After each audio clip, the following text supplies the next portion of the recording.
Ксюша Гарагляд сустракае старых знаёмых, прадстаўнікоў брэсцкага мясакамбіната і прымае доўгачаканы падарунак – новую коляску для прогулок. С папярэдняй яна выросла, а гуляць хочется.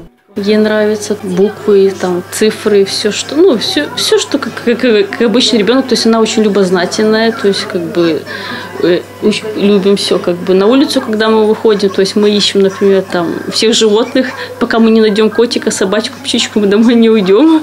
То есть ей это очень интересно. Брестский мясокомбинат на самом деле уже не первый год принимает участие в телемарафоне «Сердцем к сердцу», поскольку мы считаем, что чужих деток не бывает, и если мы можем помочь хоть одному ребеночку, то мы при этом осчастливим целую семью. В этом году мы решили помочь семье приобрести прогулочную инвалидную коляску, поскольку нам тут также хочется, чтобы ребенок выходил на улицу и улыбался, радовался солнышку, хорошей погоде, потому что хочется, чтобы девочка улыбалась и семья также радовалась за ее какие-то новые успехи. Як мы ўжо казалі, дзяўчынку прадстаўнікі брэсцкага мясакамбіната ведаюць даўно. Раней дапамагалі набыць для яе апарат штучнай вентиляции легких. Попали мы на аппарат искусственной вентиляции легких. Как раз Ксюше было 3 года 9 месяцев. То есть она заболела пневмонией и не смогла уже сама дышать.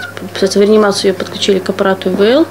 И уже тогда же нам сказали, что он необходим ежедневно. То есть если мы хотим ребенка забрать домой. Вот уже мы, слава богу, так 6 лет живем на аппарате ИВЛ. То есть мы уже приспособились к этому, научились с этим выходить на улицу, с этим жить. У Ксюши спинальная мышечная аміятрафія, за якой слабнуць мышцы ва ўсім арганізме. Але, кажа мама Інна, нягледзячы на ўсё гэта, сваёй цікаўнасцю да навакольнага свету, дзяўчынка зусім не адрозніваецца ад аднагодкаў.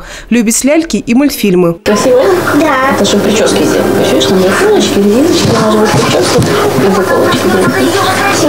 Красиво, правда? Да.